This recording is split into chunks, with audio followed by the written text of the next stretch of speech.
Hey lasers, it's Wazell. Thanks for listening. Just a heads up, this is the YouTube edited version of the show. This is not the fully envisioned version of the show because of copyright laws. A lot of the music has been removed. So if you want that version, please go to horophilia.com and look for Bananalaser Podcast. Thanks lasers. Keep on banana-ing. Keep on banana-ing. Thanks. Previously on Bananalaser. Help! Somebody help me! Is someone there? Dave? Wazell! Oh, thank fuck! What are we doing here? Why are we chained to the wall? Hang on! I found a mini cassette player with a note that says play me. Hello, Daisy and Wazell. I want to play a game. You call yourself Bananalaser and talk horror movies on your pathetic excuse of a podcast, but now I want you to actually challenge yourself and put out a good show for once. I want you to watch and review the Saw series. If you make it through these movies and give us a good podcast that I would actually want to listen to, I will let you live. If you don't, I will leave you here to rot. Let the games begin.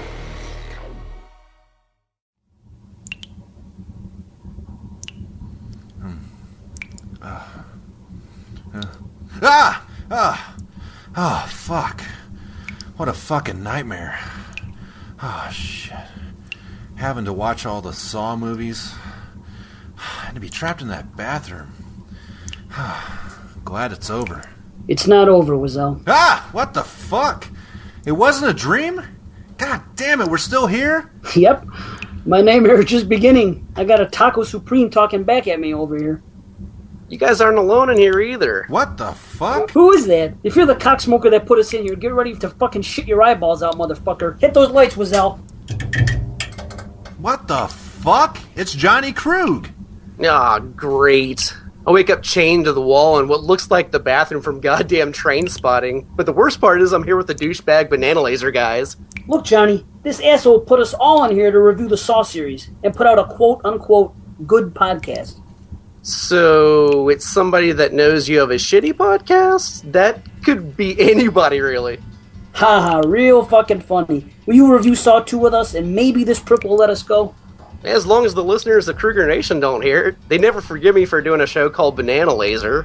The fuck does that even mean? I'm sure by the end of this you'll understand. Let's get into this. What's up, assholes, and welcome to Bananalaser. We're back with our Saw retrospective. My name is Matt, Wazell if you're nasty, and with me, as always, is the guy who's also chained up to... Hey, Dave, you're taking a leak now? Jesus Christ. Dave Z, what the fuck is up, Dave Z? Fuck, man, when you gotta go, you gotta go. At least be happy I'm going in this fucking water bottle over here. At least I'm not pissing on the floor by you. Jesus, you know? Yeah. I'm glad we're on opposite ends of the room here, but fuck, here we are. Chained up again. We did not successfully make a good podcast, I guess, on the last show. So here we are doing Saw 2. So yeah, we got help, so we have a shot now. That's right. We said that we got a lot of special guests coming in, and we got a friend here. Everybody, welcome Johnny Krueg to the show. What's up, guys? I was just wondering if Dave could have the courtesy of turning off the light before he starts pissing in front of us. I'm just glad he saves his masturbating sessions for when we pass out. So that's good. Yeah, so we got Johnny Krueg here, host of Krueger Nation, great podcast. Check it out. Since we might end up dying down here, Johnny, why don't you tell the people where they can find your show and stuff like that? You can check it out. It's available on iTunes. Just search Krueger Nation. The website is KruegerNation.com. That's pretty much it. You can find me on Facebook. I'm pretty much Johnny Krueg everywhere on Facebook and Twitter and stuff. Johnny Krueg. Yes, sir. Yeah, thanks for being here, man. We really appreciate it, even though the circumstances aren't the most ideal. But hey, we got to get through this. So, yeah, we're happy to have you. So, yeah, we're talking Saw 2, 2005. The sequel that came out a year later, and this has got sequel all over it because, you know, it's not a carbon copy of the first movie, but it's definitely, it has all the rules of a sequel, and that is bigger, badder, more deaths, more police, more catchphrases. It's got ramen noodles and shit like that. It's got everything. So ramen noodles. yeah. Jigsaw is really a main focus in this movie, whereas in the last movie, he was barely in it. I mean, don't get me wrong, he's one of the more interesting elements about the movie because of the ending and all that stuff. But he really takes focus in this movie. But I was watching it today and it got me thinking, especially with the sequels in mind coming up, but it got me thinking, do people really need to see the first one to watch this one? It kind of seemed like they could watch this one by itself and kind of get everything. What do you guys think? I think for sure. I mean, especially since they did the whole what do they do? They did that whole like Nightmare on Elm Street 2 where they had a completely separate script written and they just called it Saw 2. Right. Yeah. So I think that's why it feels so kind of just disjointed. Mm-hmm. Yeah, and really this movie right here kind of takes the ball, so to speak. I would say you definitely have to watch this movie if you're going to watch any of the sequels because you'll just be way fucked up. But I kind of thought that maybe you could just start with this one. You wouldn't necessarily have to see the first one, and you would get it. So yeah, but it adds to it having seen the first one. It definitely does. Yeah. The story of Amanda and everything else, and the backstory on Jigsaw, and in the end, and especially towards the end when they come to the room that the guys were in from the first one, in the bathroom. Yeah, I guess that's right. Yeah, it does help. It does add something to... I hate to jump all the way to the end, but you just sparked something. Now, they go to that bathroom at the end, and the bodies of Zepp and Adam are still there, and clearly they've been there for weeks, if not months. Does Jigsaw just not have a cleanup plan in place? Is he just... It's just kill him, and they're like, well, there you're going to sit, And he probably still lives upstairs, He's got to live with the stench for the rest of his life, or seemingly however long that may be, but I thought that was kind of strange. Well, the people that get locked in there, shit, if they don't die from the traps, they're going to die from the damn human decay, the disease. Oh, they're going to die of the stench, I think. Yeah. It's so thick in there. Holy shit. Oh, yeah, what's his name is in big trouble, the focus of this movie. Yeah. Detective Matthews. Yeah, Matthews, played by Donnie Wahlberg. Holy shit. Yeah. New Kids on the Block. Yeah. Bitches on my jock like New Kids on the Block. Right. Is that one of their songs? Holy shit. No, it's one of my songs. Oh, okay. This is one of the things where I think they went bigger with everything, but I think they kind of skimped on the actors in this one. Because the first movie of Cary Elwes and Danny Glover, and in this movie, they're like, let's throw a fucking new kid in there and a Seventh Heaven, and throw some people into this thing. Yeah, I take back, and also, I may have knocked the acting in the first one, but I take that all back because holy you saw shit, this one? is the acting just terrible in this one? I mean, Donnie Wahlberg as Eric Matthews, he does okay, but I mean, if we're talking about all of the people in the main trap, 9 times out of 10 with most of them, I could give two shits about them, and I think that's just. A lot of that is the acting and how they portray it. But let's start at the beginning. Okay, so we open slam bam on a really cool trap. When you leave Saw 1, one of the main things you take away is the traps. That's like the main thing you think of when you think about these Saw movies. And so they had to open with like a big trap. And I'm glad that they did. One thing I noticed is that this scene really mirrors the Amanda scene from the first one, not just in the kind of style of the trap, but in the direction of the movie. With the really quick flashes and stuff like that, and the camera spinning around the character and stuff like that. So Darren Lynn Bousman, he directed this movie. He's a New Time director, but to me, you wouldn't even notice. Like when you just start watching this movie, it just seems like, this looks like the guy who directed the first one is directing this one. Do you guys think he did a good job? What do you think? I think he did a good job, but I disagree with you on the really it looking the same. It looks like a car. I mean, there's all the flash imagery, the really fast stuff, the handheld camera work. I mean, it's all handheld, really. Because they had to shoot it so fast and stuff like that. The beginning, I'll give you that. The thing in the beginning and Yeah. the trap looking like Amanda's from the part one. Absolutely, that whole scene. Yes, that. But once the movie itself gets going, after that, Saw 2 takes on a look that all the other ones after this mirror that look. To me, Saw 1 looked much different, probably because the majority of it's in that white room. It just looks a lot clearer, and there's something about the tones. I was just from going to say 2 and that. on, right? It doesn't look kind of like a, not to diss it, but kind of like a direct-to-DVD look about it. And you would think that part 1 would look better, or would have that look, but to me, part 2 and on have that look more. Well, and this one, like Argento plays with reds and blues, and then Tim Burton's got all the blacks and whites and stuff. This movie, to me, like, it had a lot of yellows and greens, and like Dave said, it really does like carry on through the sequels after this. Whereas the first movie is just kind of blank because they're in that like dank room. Right. Yeah, you're right. This definitely, to me, it felt like a green. The color green came through a lot. It felt like we were inside the Matrix or something. You know? Fuck. Yeah, the color tones were much different, and that's what I'm saying about 2 and on, where 1 had a different look to it. That's the only thing I was saying about disagreeing about it looking like the same. And it's weird because when you get towards the end of the movie, when we get back to that white room, that looks a lot better than the first Saw, because it's obviously, it's bigger budget and everything else now, and it looks really good. But for whatever reason, they take that tone, that color tone, throughout the remainder of the series, and I don't know, it looks kind of cheap to me. I just think it's a bad choice of colors, but, a lot of people started doing that after the Saw series. It just kind of became a trend, but I don't know. I'm not crazy about the way it looks, but oh well. Yeah, I mean, and honestly, I feel like some of the stuff is almost too kinetic for me. Maybe I'm getting old. I don't know, but some of the stuff I'm like, whoa, slow down. They're flashing stuff on the screen so fast, and it's like, wait, what was that?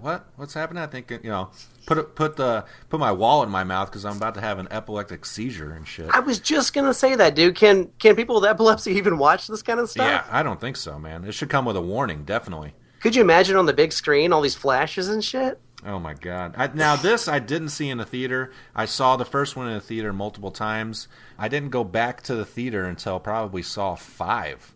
Wow. Yeah, which is strange for me because nowadays, if I even halfway enjoyed a movie, I'd probably definitely go see the sequels. And you saw it multiple times, you said? Saw the original at the theaters? I saw it twice, yeah. So you were a big fan of it? I really liked it, yeah. But it's one of those movies where the more times you watch it, you see the flaws in just the filmmaking. And that's not to discredit the filmmakers. They had to film it really fast and stuff like that. But whenever your story is so hinging so much upon key plot elements, and stuff like that, it just lessens it with each viewing. Yeah. But no, I mean, I was blown away. You're right. At the end of it, the first time I watched it, when he stands up, it's like, what the fuck? This is amazing. He's Kaiser Soze. Holy shit. But yeah, the more times you watch it, it's less effective. Well, that's what happened to me, too, with the first one. I went and saw it, and there was a little bit of buzz about it. And I remember after seeing it within the first couple weeks, I had to take people back to see it. I was like, you got to check this shit out. Yeah. Oh, yeah. Nobody expected that ending. No. No, Yeah. it's great. It's great. We discussed it last show. I'll hold on to that forever. That's one of the big things about that movie. Shit, it was freaking a game changer. It was something you wanted to go and show people. It's kind of like maybe what people felt when they first saw Friday the 13th with Jason jumping out of the water at the end, Well, that will never get old to me right there. No, well, of course not. Not the guys like us, but I mean, we can't compare to what happened in the 80s and, that era. But this was one of the things which was great about modern horror movies. Matter of fact, there's probably not a bigger, there's no probably about it. Since Saw came out, it's been the only real horror icon that we've had is Jigsaw now. As far as like a human persona, yeah, you're absolutely right. I mean, that's why they made so many of these. I mean, it's one of the reasons, but yeah, it's really something that, and just the ideals of this guy, quote unquote murdering people, and I mean, Dave, you said it before. You want a Jigsaw in every town. Yeah, I'm a fan. I admit it. Yeah. And he gets better. He gets more likable as the series goes on. Likable. I think Well, to me- you'd see some crime go down. You see the streets getting cleaned up pretty fast. Yeah, it's like the Boondock Saints scenario or some shit. Yeah, but let's talk about this. His name is Jigsaw, and that was a complaint I had with the first movie. It's like his MO was all kind of disjointed. The press called him Jigsaw, and so I'm glad they brought that up in this movie. Eric Matthews flat out asks him, he's like, after he says, "Hello, my name is John," he's like, "Isn't your name Jigsaw?" He's like, "That's not my name, it's what the press gave me." He's like, "Well, what about this piece of flesh you take out of all your victims?" And he explains that, and I really like that. He's like, "No, it's to symbolize the missing survival instinct of all these people, that they just don't have that." And so I'm glad they addressed that point, continuing from the first movie, because I had a big problem with that. It just didn't seem to click with me. Yeah, I thought of that too when I watched it this last time that you had said that. I'm like, oh yeah, I remember that they did say something into. Mm-hmm. I forgot what the exact explanation was, but I knew they touched upon it in this movie, and it makes sense. Yeah. No, I enjoyed it. And this, that's kind of the crux of this movie, is that you're introduced right away after the first scene to, Eric Matthews and his fucked up life. And they don't capture, but they find out where Jigsaw lives based on, the manufacturing piece on this waffle iron, trap in the first scene. They figure out where he is. They bust in. He's there eating his ramen noodles, reading some books and chilling shit. out. Yep. Yeah. And but yeah, and this whole interview kind of goes down between him and Detective Matthews. And I really enjoyed this element of the movie, because at the end of the first movie, all you want is more about this guy, Jigsaw. Who is he? What is he about? And this, they kind of just flat out lay it out here. They're like, okay, well, let's give it to you. We're going to just have two guys talking back and forth for almost half the movie. Did you guys like how upfront it was with this character? I did, and I think that the payoff actually, it works really well, because I don't know if we're ever meant to like Donnie Wahlberg at all in this movie. I don't think so. Because he's a douche to everybody. Oh, yeah. Oh, my God. I feel so bad for his son. And not just because he has a chain wallet. I mean, but This was in the 90s, dude. What year was this made? 2005? They're really holding on to that fucking style right there. That's also the asshole who's in Scream 4.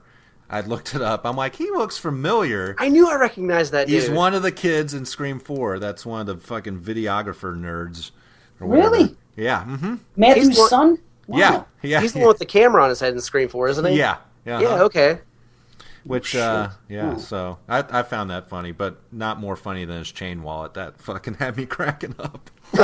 In his Jinko jeans. Yeah, Jinko jeans. Oh, he's getting ready to head to a rave. Yeah. Oh, my God. Yeah, so the fucking SWAT team busts in on Jigsaw's hideout, and I like this because they bring back, another part of Jigsaw's MO. It's real quick, but they bring back Billy the Puppet.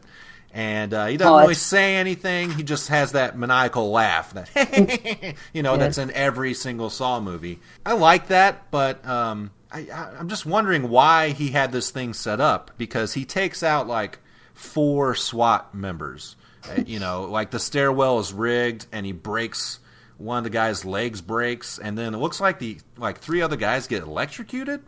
I don't know, something like that. But didn't he want them to come there? So why wouldn't he just hit the off switch or something? That's what I was thinking. Yeah. Right. It was kind of a dick move, because he was expecting them to come. He was completely calm about it, sitting there reading, eating his noodles. He knew what his whole game plan was. He had to have the encounter with Matthews. He knew he was coming. He knew SWAT was coming. He had the whole game set up. So what would have happened? What would have happened if Matthews went in first? Yeah, no shit. Game over. Yeah. Over, right. Well, and it looked like those guys were fried to death. I mean, you don't really know. And so that goes against this whole Jigsaw not being a murderer thing, which there's no way to get around that. He flat out says himself in this movie, I've never actually killed anyone. They've all, chosen to murder themselves or whatever. Right, they'll give them a choice. Right. Yeah. And, okay, well, it's like, it looks like you just killed at least 3 SWAT guys. and later on in the game, let's see, that blonde chick from Seventh Heaven or whatever, she definitely, dies from overexposure to a poison gas. Yes. She's spitting up blood and stuff. Yeah, in a place that you put her in. So how can you say you didn't kill her? You know what I mean? It's a little flawed. Yeah. Mm-hmm. It is flawed, but that's why I said later on in the series he becomes more likable. And what I mean by that is that we discussed it when we talked about Saw 1. Same thing here. He doesn't have all innocent victims in this one or the first one. I think as the series progresses, there's more justification in everything he does, and that's what I meant by more likable. He, in a sense, because he's dealing with a lot of depraved fucking people. A lot of the victims, in this movie, yes. But also, they're also victims themselves. They're Matthews' victims because he framed them. Mm-hmm. So you also feel some sympathy for them. But once again, as the series goes on, the people that he entraps become more deplorable in their actions, and therefore, I don't know. It seems like it switches for me later on, and that's when I start rooting for Jigsaw. But right now, not so much. I mean, he does just whack them fucking cops and. He's not practicing what he preaches. And Matthews is a total dick, okay? Clearly. But at the same time, okay, he locked up all these assholes in this movie. Well, one is a kidnapper. One is a drug dealer. Shit, I don't... Well, yeah, but the other one was like a whore. Right? One was like a petty criminal. Like, she just stole some stuff. Is that the blonde chick? Because I was wondering what she... So she did some Winona Ryder shit. She just stole some shit. The range is so vast. You have a serial killer in there pretty much with a girl who stole some Tic Tacs. How'd you think that shit was going to end? Oh, man. It'd be funny if years down the line, Jigsaw cleaned up the streets so much that he's just like, oh, my God, I need a fucking criminal to fucking torture. That guy stole some gum. Fucking lock him up. Pig mask, grab, syringe, chain, wall, die. You see like a McDonald's bag come out of some guy's passenger window of his car. And Jigsaw's just getting the gears ready. I hate littering. Give a hoot, don't pollute. You are not grateful for what Mother Earth has given you. He basically becomes Beverly Sutphin from Serial Mom. Oh my God! You're wearing white after Labor Day. That's Jesus. Awesome. Oh, fuck. But he is a prick, and you are right about later on with that girl because they were supposed to have like 3 hours or whatever to get out, and then the agent's gonna take over your whatever the hell he says. The poison agent that's in the air is gonna get to you, but you have this much time to get out. So as long as you get out within this time, guess what? You're okay. Well, clearly that was a lie. If it was 3 hours, that girl fucking died in 2, straight overdosed on the gas. Mm-hmm. Oh yeah. So, yeah. Did they ever say what kind of gas that was? No. I don't think so. But the antidote was like some reanimator shit. I don't know if green. I would have injected that. Green. Jesus Christ! You kidding me? No thanks. I'll take my chances. It did look like reanimator shit. Yeah, Jesus. But let's talk about. Okay, so we talked about the first trap. And, not really. Now, if you woke up in this trap, you have 60 seconds, or this thing's going to close in your face. You can try to get out by cutting open your eye. Don't you think you'd just be like, hey, well, this is it. There's no way that I'm going to try and cut open my face and hurt myself and be in all kinds of pain because, you can't do that in 60 seconds. There's no way.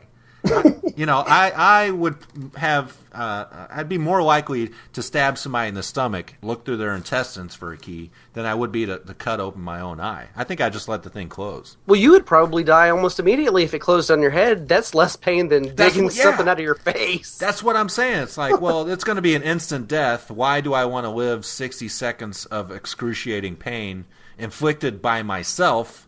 Nah, I'll take the instant death. Thanks, Jigsaw. Yeah, I'll take my chances. Yeah. Yeah, you know what? Dude barely even tries, if you noticed. Oh He yeah, he doesn't really gives do up shit. rather easily. Yeah. Yeah, but Which, that's why. I mean, the odds yeah. were against him way too much. Mm-hmm. It Yeah, was a prick move again. It really was. He's still a prick. I'm telling you, Jigsaw's a prick so far through 2 movies. He's still a prick. That could have been one of Amanda's traps. We don't know, do we? Does that ever come back again? No, I don't think they ever explained that away. Mm-mm. Yeah. Well, let's talk about some of the other traps in this movie, and I'm not talking like the gun on the eye hole or anything like that, but like some of the main traps where they have to listen to a cassette tape. You got the what do we got? The pit full of syringes. That was pretty crazy. Yeah. I mean, you could just feel when she's digging her hands in that. Oh my God! And that's not even like gruesome or gory or anything like that. But everybody has gotten a shot with a needle, and so you could just when he throws her in there, just it's so irking, Dude, and she's acting her ass off because you really believe she is innocent. I mean, I think as far as the acting in this goes, I think she's probably top notch as far as the rest of them go. Yeah, I'd like her. Yeah, Yeah, I don't have any problems with Shawnee Smith. Maybe a little at the end, but we'll talk about that here in a little bit. But yeah, she's definitely one of the better ones outside of Tobin Bell. Well, when she gets out of that pit, man, she's like just laying there like weeping, dude, with needles sticking out of her. Mm-hmm. I mean, you believe it. Like, that's probably what anybody would do. Yeah, it's excruciating to watch, and just like you said, there's no gore, and it's so good that there doesn't have to be. It's just excruciating because like everybody knows, fucking, dude, she's rifling through it like her hands are like rakes, and she's fucking going through those syringes. They're sticking out of her hands and her back. Like, oh man, yeah, that's fucking sick. It's not a death scene, but it's a damn good freaking torture scene, I guess. Yeah, that's right. It's and that's rare for these movies to see somebody in a trap and not get killed because she did it twice? Yeah, no shit. Right? Yeah. So could you? I mean, do you think Jigsaw was just watching on like a monitor? She gets thrown into this pit, like, oh shit, I didn't expect that. My plan is fucked. Yeah. Well, because that was, I mean, even her being a part of it. I mean, she didn't know she was going to get thrown into a pit of needles, probably. Mm-hmm.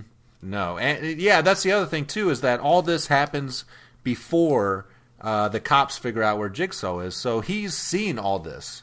It's like a nail biter. He's there. It's like primetime television. He's got his popcorn. He's like, all right, Amanda, what are you doing? Oh, my God, she's in the fucking pit. Oh, my God, my plan is fucking ruined. Oh, my God, call Hoffman. He's got the cheese whiz out and the ramen noodles.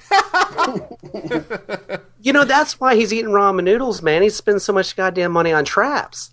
Oh, Jesus Christ. He'd be eating filet mignon every night if he wasn't fucking buying so many rusty gears. And especially, like, how much money is he putting towards, like, chemotherapy and shit like that for his cancer? It's like, that's got to take a lot of money. Shit. And that was a big problem. That's why later on, in I think part 6, they cover it. That everything's expensive for him to, he can't afford the treatments that they want to give him and everything else. Well, maybe if he wasn't spending all the money on traps, he might have had a better shot. I want to see the cut scene where Jigsaw wins the lottery, and he's like, finally, I can start building bigger traps. I just won 10 grand. I can finally build that pit of needles. Oh. It's like Willy Wonka's chocolate factory, but all like friggin' by Marquis de Sade. He's sailing down a river of blood. It's never been touched by human hands. Yeah. There's no earthly way of knowing, right? Yeah, no shit. Man. Hey, that movie was kind of like Saw. They all keep getting dispatched. Holy shit. Right? Oh my God, you're blowing my mind here, Jeff. Willy Wonka, the original Jigsaw. Oh my God. Man. Oh. That's right. It was all morality tales. That's true. Yeah, and Mike TV was an asshole. He deserved it. Oh, yeah. Jesus. So yeah, that's one trap. What's another trap? The chick...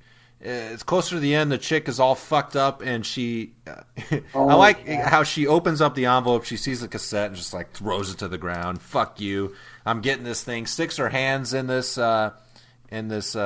glass case, and she can't get them out because it has some weird razor blade scenario.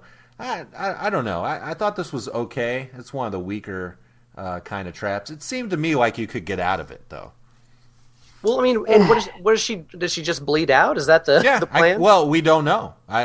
We would assume so, I guess, but we don't see her fate. Last we see of her, the big burly guy's looking at the back of her neck for the number. The number, right? Mm-hmm. She would shred her fucking. If in order to get out of that thing, she would have to shred her fucking muscles right off her bones. Oh yeah, that's what I think. So that guy, that Chavez guy you're talking about. Mm-hmm. He's like a pop star or something in real life. Is that right? What? Yeah, he's either a rapper or a pop singer. His name's Frankie G. To the internet. I must see a video. I'm pretty sure when they cast. I'm pretty sure when this first came out, I was like, they have a rapper or a pop star in this. Holy shit! I had no idea. That guy's like a. I just can't see that because he's menacing. He's a fucking gigantic prick, and he's a huge dude. I can't see him doing Boys to Men cover songs or anything like that. Oh, my God. Maybe we can hire him to do our theme song, Dave. There's the guy. Yes. We're going to get him or Matt Wessel. Yeah. Go to the internet and Google Matt Wessel and see what comes up. That guy is styling on the keyboards, man. Oh, I already took care of that. Don't worry. He'll change. Oh, I'm telling the listeners. He'll change your life. No, I took care of it for the listeners, too, buddy. Oh my God! Okay. I already got on that shit. Come on, give me some credit.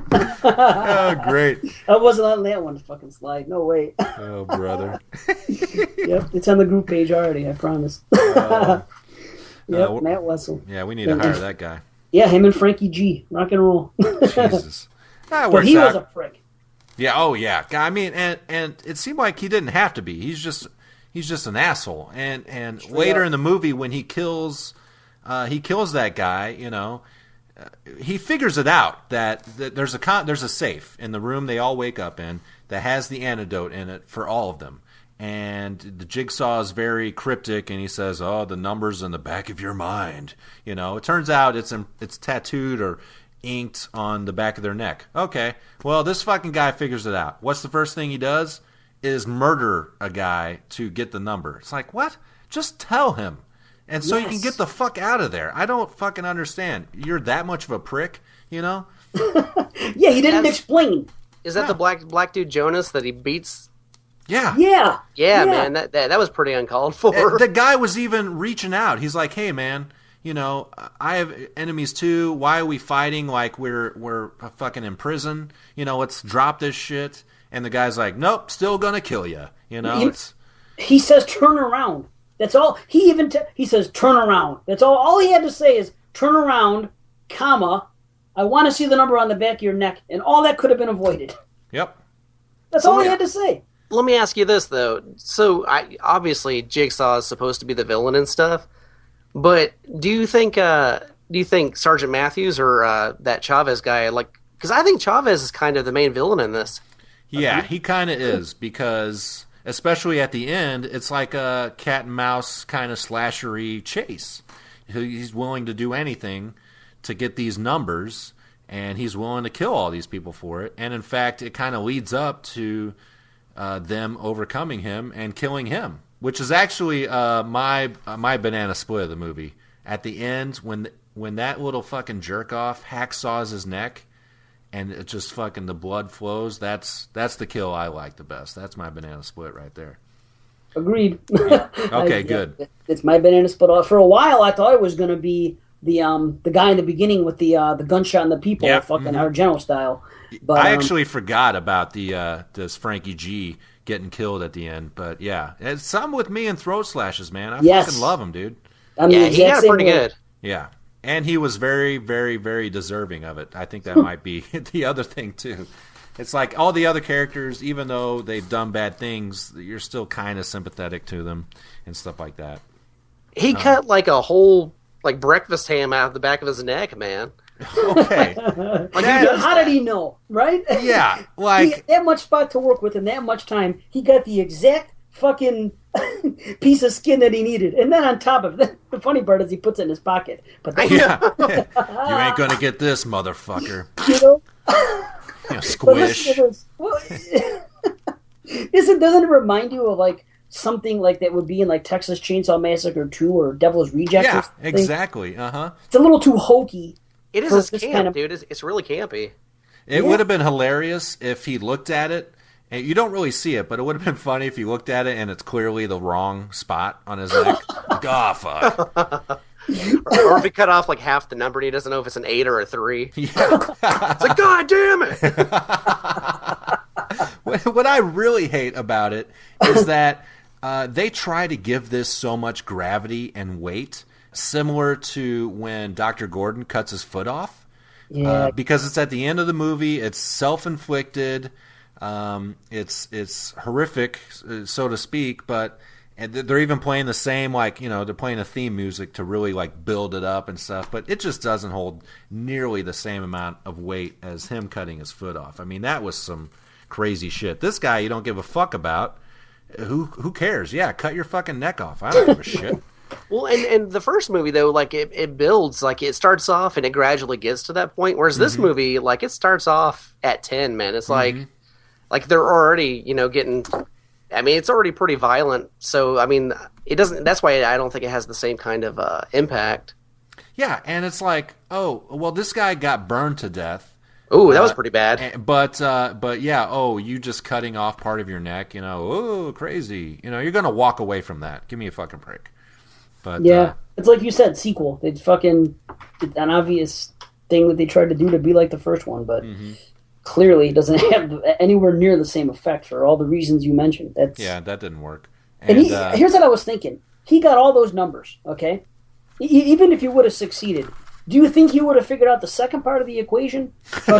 Over the No window? way. I didn't even think about that. Yeah. It's like, all right, I got fucking 10 numbers here or whatever. You know, like, there's so many combinations. It's like the guy in the first movie, you know, with the candle and covered in the flammable shit gel and shit like that. Good luck, buddy. Good. No, he figured that out. He's no fucking brainiac. You know, obviously. That's something that Jigsaw did right, though. At least he didn't put somebody in there who had, like, past crimes of being, like, a safecracker. Yeah, no shit. Jesus. Do you like movie reviews that are insightful, thought-provoking, and delivered by somebody who's trained to critically dissect every aspect of a motion picture without ever having to use obscenities?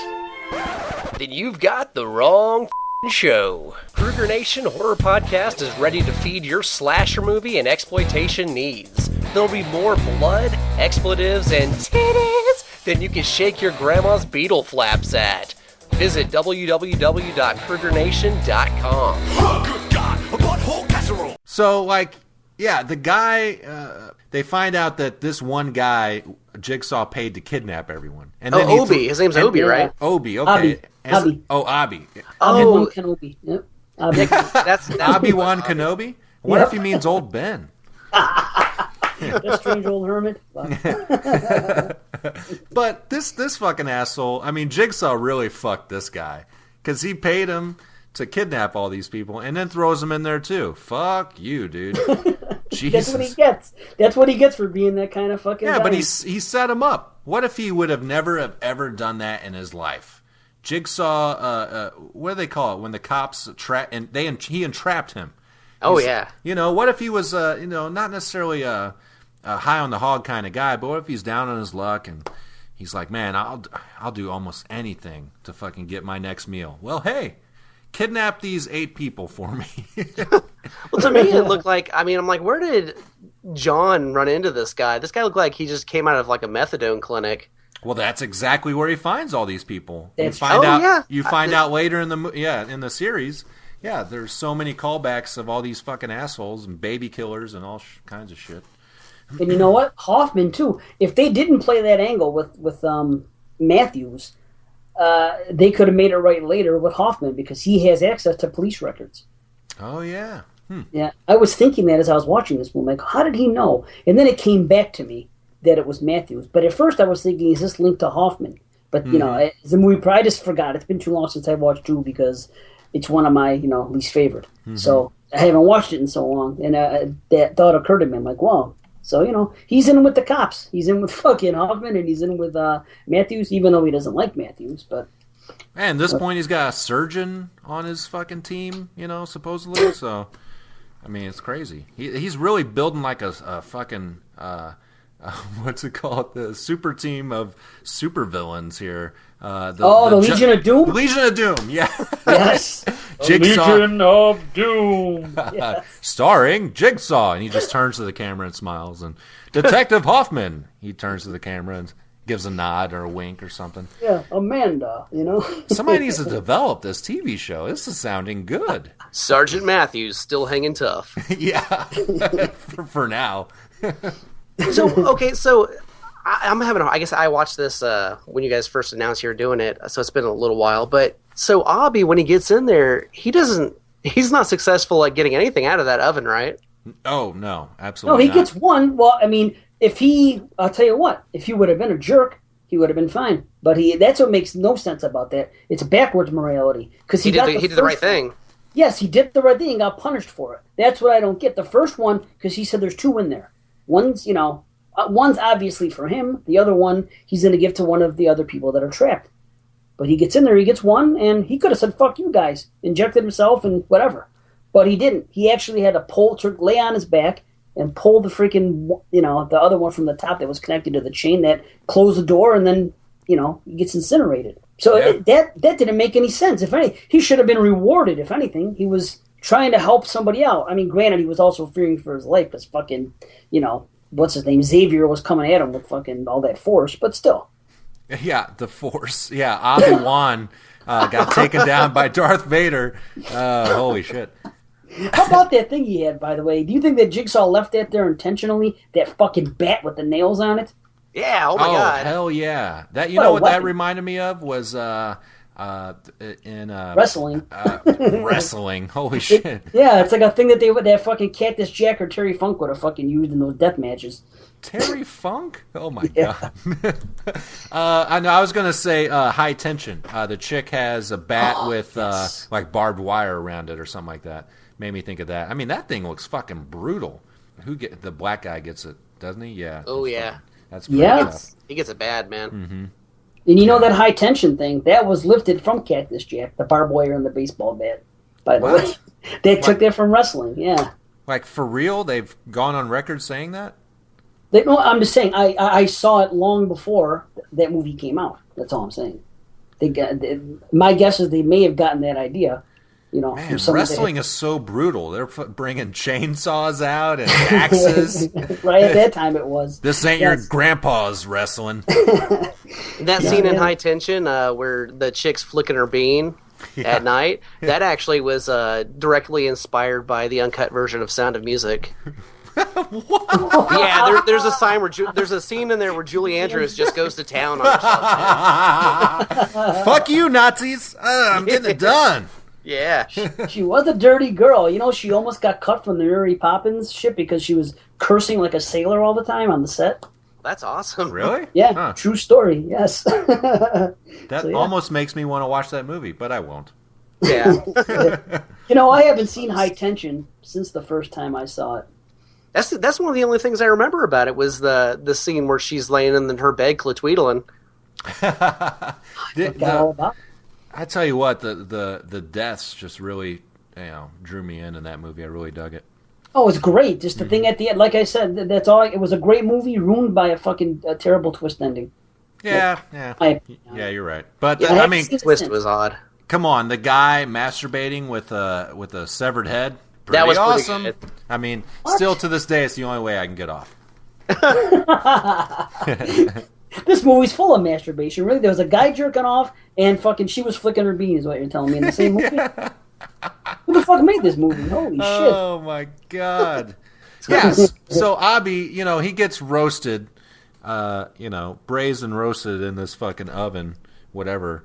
Did this do it for you guys? I didn't really find this thrilling or anything. Well, to me, it's like Dave said. It almost was like an uncalled for death, where it was like, oh, so that happened. I mean, like you didn't feel like he deserved to die, and it was just one of those things where there was nothing, spectacular to it, like you would see in other traps. It was just him burning in a furnace. Yeah, it wasn't like cringe-worthy. You know, all these, and No. especially later, all these traps get really cringe-worthy where they just, so gross and all that shit. And this was just, it's really kind of weak.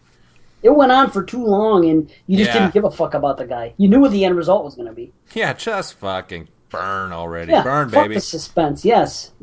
You're gonna burn in hell. Nice. Yeah, it was just they tried to build suspense with it about a character you didn't care about and a fucking situation that I personally didn't give a fuck about. You know? Well, let me ask you guys this. I mean, we were talking about the actors earlier.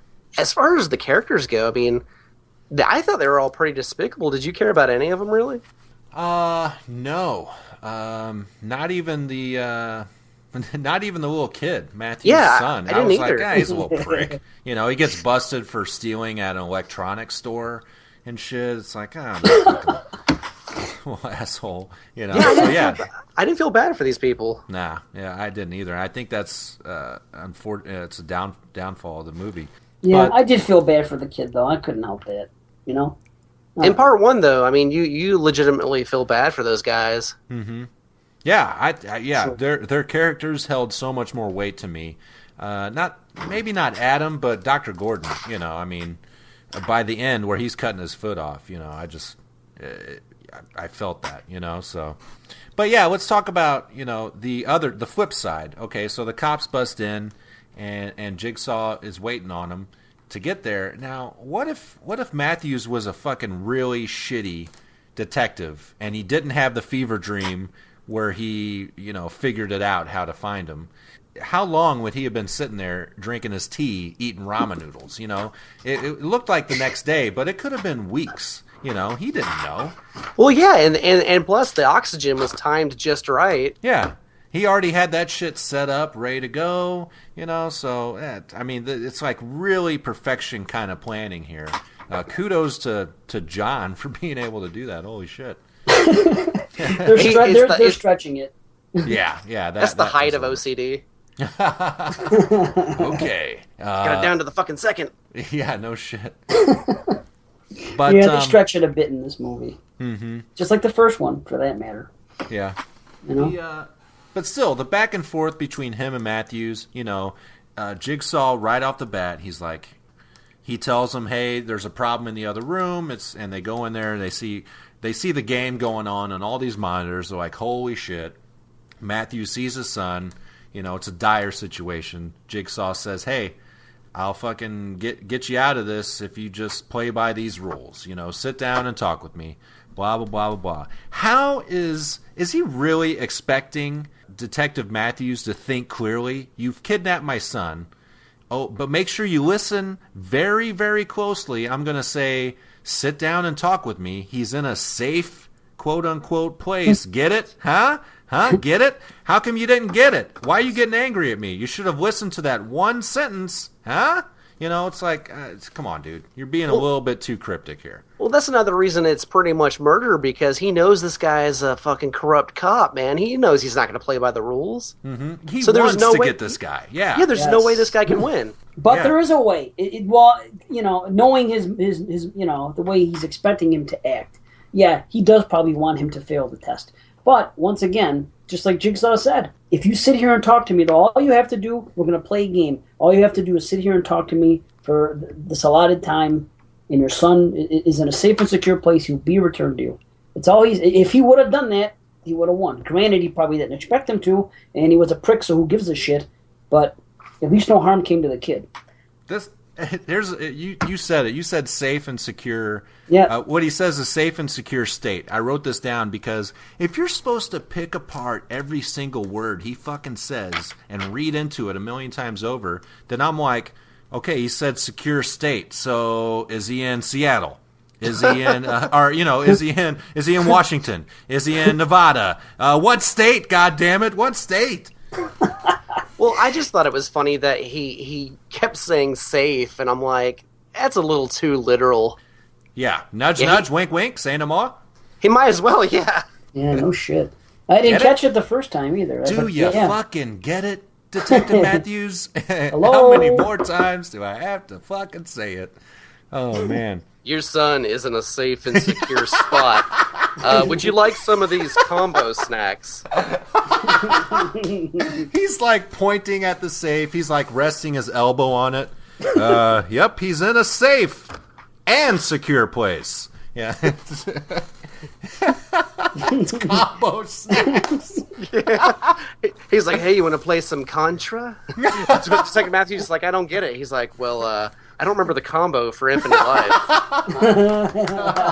I don't remember the combo. Oh my god. Maybe it's safe in my drawer over here. Like, he just doesn't get it. Like, and that's the thing, is this guy is supposed to be, he's a detective, right? Supposedly. Well, Okay. he was a cop. He was an asshole cop out on the street, and he recently, he took, I don't know if it took a promotion, or we know he's behind a desk now. Mm-hmm. That's the thing, is he's not very good at deducting things. No. You're right. He had a dream, and that was it. Like you said, the fever dream. Oh, yeah. And that's all he did, was realize where he was. I detected. I am a detective. Kudos to me. Medal, award, ceremony, clap. Yeah. That's what what's her name is for. That's her job. The fucking Carrie, Oh, yeah. She's yeah. the tits of the fucking organization. Yeah, not only do we have Tobin Bell back for the sequel, but we have, what's her name? Dina Meyer? Yeah, Dina Meyer came back Yeah, for the sequel. Detective Allison Carey. That's her name. Starship Troopers, you see her titties. Oh. And she's the man. girl. You see her titties there, and fucking, I love her. She was on 90210 back in the day, and she was fucking, yeah. Well, she was slutty on that one too, because she was banging Dylan. It was in the college years, and she was fucking seducing Dylan, and she was talking dirty to him, and it's hard to explain, but she's played these fucking dirty girl characters. She was a dirty girl in Starship Troopers, and I dig it, man. oh man, I fucking dig her. She's she's my, the banana I want to peel. She's fucking more than that. She's freaking, she's the freaking banana punani. That's what she is. Jesus, Dave, you all right? Can I fan you down a little bit? You're getting ready to howl at the moon. Oh, God. Whoa, mama. Yeah, I like that chick. I'll leave it at that. The chick, the banana I got to peel is, and I don't even know her name because I don't know any characters' names, but the Hispanic girl who's the prostitute. Her name is Emmanuel, is that right? Emmanuel? I have no idea. Really? Emmanuel goes to Bangkok. Yeah, Yeah, hey. Black Emmanuel in space. Versus Jason X. Make it happen, Hollywood. Come on. I will say this, although I would say that the banana I would peel would be Dina Meyer, I did appreciate seeing the slutty chick's nips the whole movie. Yep, I think that's what put it over the top to me, because there wasn't, to me, there wasn't like a real standout chick. I almost picked Shawnee Smith, but then it was probably when I saw her nipples where it was like, oh, okay, it's registering now. Oh, man, I'll tell you what, dude. Shawnee Smith, she looked good around the time this movie was made, and then she looks really good now. But I met her about 5 years ago, and she had her hair cut like short, spiky, and bleach blonde. Ugh. Oh, she was rough looking, dude. I don't know what she did that for. I don't know if it was for a movie or something, but man, she looked basically like Annie Lennox in the 80s. Walking on broken glass. It's a Saw movie. Get the glass reference. Yeah, so I didn't like her hair in this at all. Yeah, the short hair, exactly. I don't think it really works for her. Nope. No. She was cuter in part one. Mm-hmm. Oh, yeah. Yeah, I like seeing all the fucking the marks on her arms. I'm just so turned on by heroin abuse. Yeah, she should have been used to them fucking needles when she got thrown in the pit, That's why she didn't mind being tossed in there. But really, this movie, it's because of her why all this is going on. She even says it at the end of the movie when the twist happens, and What's a twist? Yeah, exactly. That Detective Matthews was her first subject, essentially. So it's like, would Jigsaw even have, put him in a game to begin with? It was all, depending on her and what she wanted to do, which is get revenge, essentially. on this guy. That's why he didn't have a chance. You're right. In a matter of speaking, he had a chance. Yeah, I don't think so. I mean, you don't think he had a chance at all? No, I mean, once he sees, put yourself in the scenario where if you see your son, being held captive, you're just going to go red. And you're not going to get all these little cues that this fucking asshole is laying down for you. All you're going to want to do is beat the shit out of him, which he does, by the end of the movie. And so there's no way you're going to have deductive reasoning. You're just going to fucking want to kill. This guy, and he's a bad cop. He goes to the station and they're like, "You're a loose cannon, Matthews." This guy's not. Yeah, he's not playing by the rules, and he's not. He already has a control issue. Mm-hmm. So in the situation, I don't know. Like I understand that if he sat there and he may have won, but there's really no chance of that. I don't think so. But you think that he would have, Dave? Well, I understand your point of view, but we saw it with our own eyes. They stayed there, and the fucking beep, the fucking thing went off after how many hours, whatever the time was, and the safe opens on its own. So we said, stay right here. The fucking at this time, he's in a safe and secure place. You'll see him. I think if he had been a legit cop or a good person, it may have worked. Mm-hmm. Right. It was just easy to detect what his motives were going to be. And he didn't give a fuck because he didn't like him anyway. But he can have a clear conscience on that one. There's some he can and there's some there can't. In this one, I'm sorry. Yes, he figured out, it's easy to tell he's the hothead. He's going to fucking do that. Yes. But he still said, listen to me. This is what's going to happen. And it would have. He would have been a man of his word if he stayed there. So that's all I'm saying. He can have a clear conscience on that. He gave his conscience an out. He's like, well, I told him. I told him I can't hold this against myself for the rest of my life. Which is like 2 weeks apparently. So that's true. I'm still every time I've seen this movie, I'm still confused about. I just don't understand where Seventh Heaven fits in this movie. I don't either. Lucy Camden, she just right for me, like out of everybody in this house, they all seem like hardened criminals, and they just throw this random chick in there. Yeah, that was my biggest question is, what did she do? If every one of these people did jail time, but you said she went out and ridered some shit and was like just a klepto or something like that, right? Yeah, and they made it sound like it was like a petty arrest for some minor theft or something.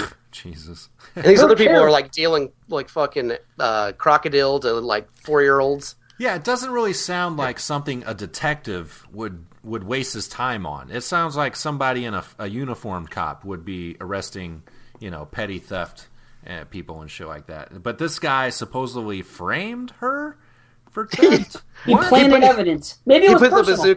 He put the bazooka Joe in her pocket. He's like, I'm taking you down, whore. Whore? They're all whores to fucking Donnie Wahlberg. Oh, yeah. In real life. Oh, Jesus. That's true. She was not essential to this movie whatsoever. She doesn't even die a good death. Why? No need. No. She wasn't helpful to the plot in any way. She could have been left completely out of the movie, and it would have been nonetheless for it at all. Why did they put? That's the problem with this movie. Part 1, there's 2 people in a fucking room. This movie, there's fucking eight people he's fucking with. 7 adults and 1 child. To me, it probably comes down to the pre-production. Like the first Saw came out on Halloween. And they had another one in theaters by Halloween the next year. Well, they didn't know they were going to... nowadays they start making the next one before the first one even comes out. They have a jump on it. To crank out a movie in a year, you got to trim a lot of shit. And pre-production probably took a big hit. Whereas if they had more time, they would have rewrote the draft a couple more times, would have trimmed the fat and all that stuff. So, and also it goes back to what you said, Johnny, about they just took somebody else's script and adapted it. Like Die Hard 3, and shit like that. So, yeah, and sometimes that works, but a lot of times, you can definitely tell. You can obviously see why it doesn't work, especially with his motives. Like that's why we're finding so many like holes in Jigsaw's motive. So, yeah, so Matthews reaches his boiling point, and he just fucking loses it, tells the cops, get the fuck out of here, I'm going to beat the shit out of this guy. And the SWAT team is like, all right, yeah. Yeah, let's just let them beat them up. You know, I'm like, is this what town are they in where this is okay for police to do? It's Well, fucked up. doesn't SWAT have rank over a cop? I have no idea how that I would works, think so. but yeah, I don't know. He pushed the one guy aside like it was nothing in the one scene. The when they SWAT first came in. is led by Daniel Rigg is the character's name, and he comes back for a couple more sequels. It's like they take all these sub characters and keep giving them bigger and bigger roles as the series goes on. Yeah, But- they do. Yeah, but I thought it was funny. His name was Rigg, Right. And I'm like, Riggs, Lethal Weapon, Danny Glover, connection. Plus all I the thought rig. What is it? all the traps being rigged. Yeah. Okay, that's better. There we If he had said I'm getting too old for this shit, I would have lost it. Dude, you're like 32. Clearly, you're fine. All these traps. That's what Glover should have said in the first one. When he was just losing his mind, he should have just all his catchphrases should have started flooding in. You know. He should say that in almost every movie. Yeah, exactly. Even if it's a period piece and he's like the 1700s, he should say it. Nobody's going to be mad. No, oh no, it's fitting. Yeah, he's definitely too old for this shit. But with this fight between Matthew, well, it's not really a fight. It's a fucking beating of an old diseased man. You fucking son of a bitch. Oh, a frail guy. He's frail as shit. Oh yeah, but poor bastard. he after a few hits and Jigsaw says something and he just fucking breaks his index finger like ow-ee. Holy shit. I felt that, man. That was pretty brutal. It's like you are not going to be pointing anymore. Yeah, that was rough. And I kind of did feel a little pity for him at that point. I was thinking about the cancer and everything else, even though he's portrayed to be what he is. I mean, he pretty much takes him out of commission for the rest of the movie because after that he's like, "Oh, Done. Okay, dude, I'll take you to where your fucking son is." You know, blah blah blah. They escape out the back door and shit, and he drives them to the location, and it turns out to where the first movie took place in this warehouse and shit. And he leaves Jigsaw in the van. He runs inside, you know, and the twist happens, all that shit. He gets locked in there by Amanda. Holy fuck, pig mask. But then the last shot of the movie it leaves me feeling very strange because it's Jigsaw just fucked up, covered in blood, sitting in this van, just waiting to die, supposedly. And then he gets like this weird grin on his face, and it's just like that. I don't know. I'm glad they ended the movie on Jigsaw because he's such a big character. But it's like, wow, they could have put him in a better light, I think, or something. Well, when this first came out, I remember people swearing that he died. I was like, he didn't die. He just was sitting there bloodied up. Mm-hmm. Yeah, that he smiles ever so slightly. So, but yeah, it looks like he could be. If he didn't move, yeah, I would think he's dead, and that was it. Oh yeah, you can totally see the smile. Mm-hmm. And especially because, you know, Amanda's giving this fucking speech on the tape recorder about, you know, the legacy and the only way to survive death is infamy or not dying or some bullshit. I don't know. But I like it. I think it's great, and I think that's why he's smiling about it, because his fucking plan worked.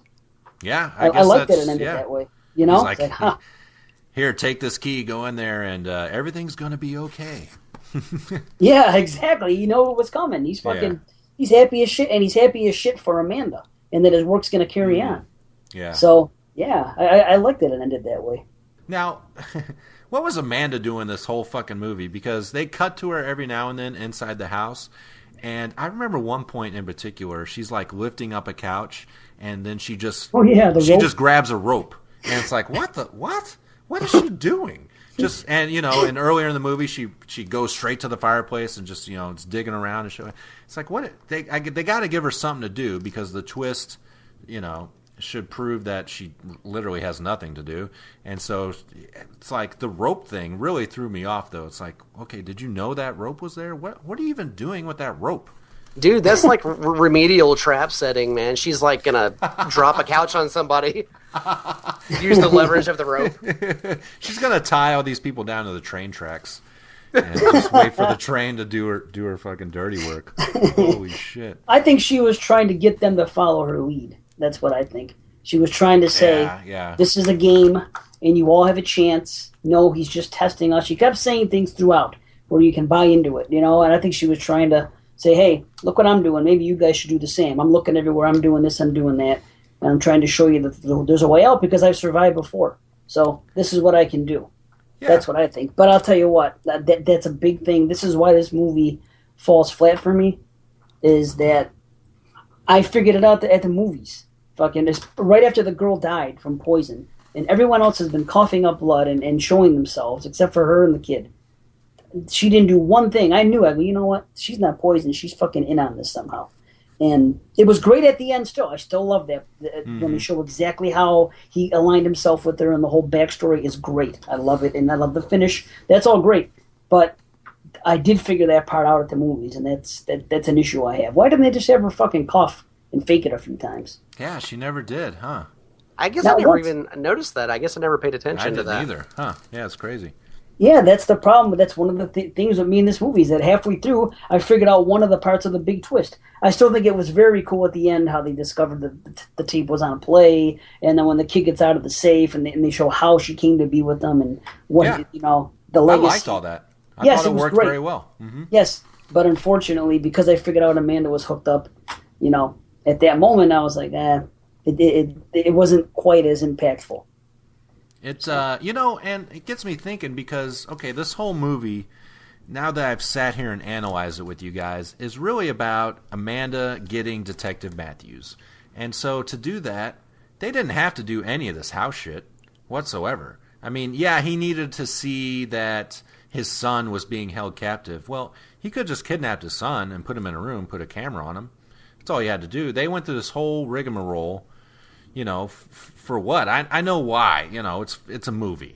They need to entertain us. This is what we want to see. But, in the long game, as these characters, they really didn't have to do that. So it's kind of weird. They didn't even really need to involve the son. He could have just thrown Detective Matthews into a trap. Yeah, true that. But Jigsaw gets off on manipulating people. I mean, we talked about in the first movie, it's like, why does he do this? Why does he do that? He doesn't have to do this. Well, he just he gets off on preaching his gospel to all these people, and all that shit. He wants them to fight for their lives and become the X-Men of society, essentially, and fucking adapt and all this shit. But you know what? This movie is all about training Amanda. That's why he does what he does. Mm-hmm. Yeah. He wants to show Amanda one more thing before he's got everything, invested with her to carry on his legacy. He's all fucking grooming her to be the next big thing. He's passing the torch, so to speak. Yeah. So you're right. Mm-hmm. I think that he would want to show her, hey, check this out. This is how we fucking do things. This is why we do this. And I think it was just, I think it was more for her than anything.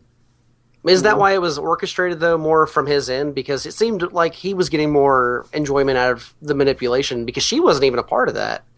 She was, in the house with them. I mean, she didn't have anything to do really with, dealing directly with him until the very end.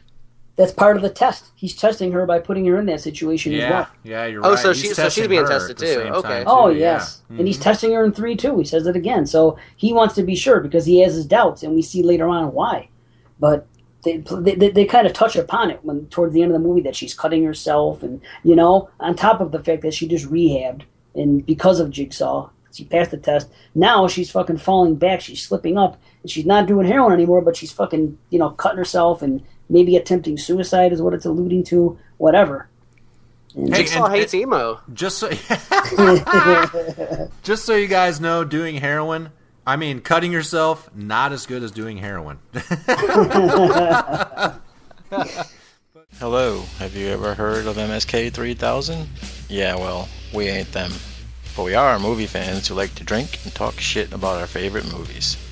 So join me, your host Nudie, along with my co-host Jake the Snake, and special guest stars as we dissect our favorite, or maybe not so favorite movies, on the NFW podcast. Otherwise known as No Fucking Way.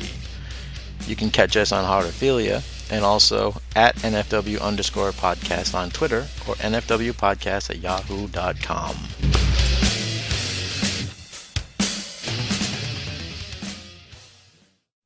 What do you guys think? How do you rate fucking Saw 2? 1 out of 5. Dave, what's up? I haven't done it in a while, but I'm giving it a cop-out rating. I'm giving it 2.5 because that's just the way I feel. 2.5. Now, would you recommend this movie for people to watch? You know, you could still not like it necessarily. Would you tell people to peel it back or stick it up your crack? Well, only because if I recommend this, I'm thinking of the whole series and I'm thinking of the characters. So for that reason, because you have to see this, it's detrimental to the rest of the series. So, yeah, peel it back because everyone should see the whole series. So definitely peel this back. All right. I think even with like the deconstructing that we've done, because you guys talking to you about it, I've seen this movie many times and I love this. But talking with you guys, there are a lot of things I never even thought about. Which makes me We're feel getting like, way too deep here. We're fucked up. But that being said, though, I'm going to go 4 out of 5. I really, as far as the series goes, this is one of my favorite sequels, probably my favorite sequel.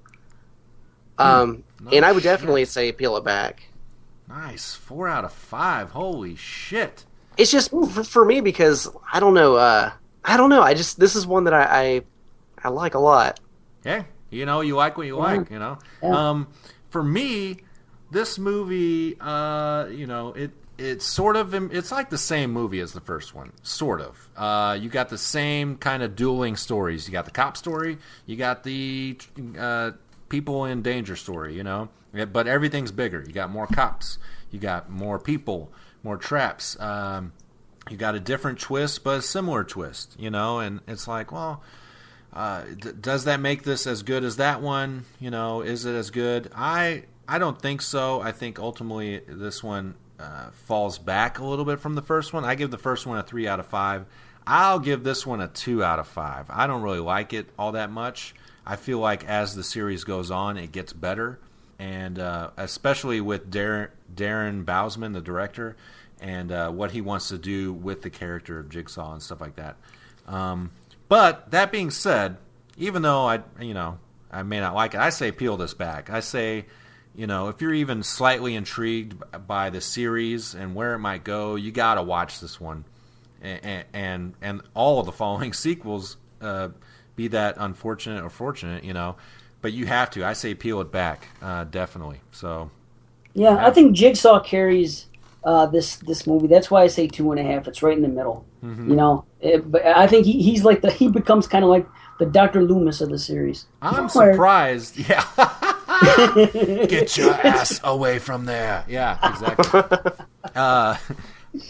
I'm surprised you had such a drop off, Dave, after you gave the first one a 5 out of 5. That's crazy to me. Yeah, I agree with that for sure. Yeah, it disappointed me. Because it's not that much of. I mean, I don't think it's that far off from the first one. Really? I think that the first one was just it was everything about it was impactful. I cared about the characters. The story intrigued me from beginning to end. Saw 2, it did not. There was too much fucking. I like the interaction with Jigsaw and Matthews. Yeah. I like some of the traps. I did not care about the characters. I didn't like everything was fucking cluttered. There was too much fucking everything. Too much. They ran everything into the ground from the first one, I thought. They just, I don't know, all that cop action and the SWAT and all that other shit, that drama, and I don't know. It didn't feel the same. The first one, you had that feel of, you know, claustrophobia. It was more intimate, I think. This one, you had too much going on, you know, whereas if the movie even just focused more on Jigsaw and Matthews just talking, I think it would have been more impactful. But with the story with Amanda in the house and all that stuff, it's really just it's a lot of filler, I think, with a lot of dull characters and stuff like that. So I get what you're saying. Mm-hmm. Yeah, no, it just unfortunately, and partially due to the fact that I figured out the thing with Amanda before it didn't hit me as hard at the end, you know. Mm-hmm. So I don't know. Everything was great about the first was kind of just blah on the second, but Jigsaw himself was great. even though a lot of people are pretty down about the Saw series, it seems like I would say the series is pretty consistent. Like, besides the first one, I think they're all pretty consistent after this. There's one in the middle coming up that like there's a grenade or something used for death, and I thought that was kind of lame. But other than that, though, I think the series. I mean, I think there's really no low point. Maybe the 3D. Maybe the 3D. I don't know. Yeah. See, even though I gave this one a 2, to me it gets lower. But I guess we'll get there, and that really brings us to the end. I guess we'll figure out if this was good enough to get us the fuck out of here for all of our sakes, man. But thanks, Johnny Krueg, for sitting in with us and talking about Saw, man. It's been a blast. Hey, thanks, man. I can't wait to get these chafing ass shackles off. Yeah, no shit. This is fucked up.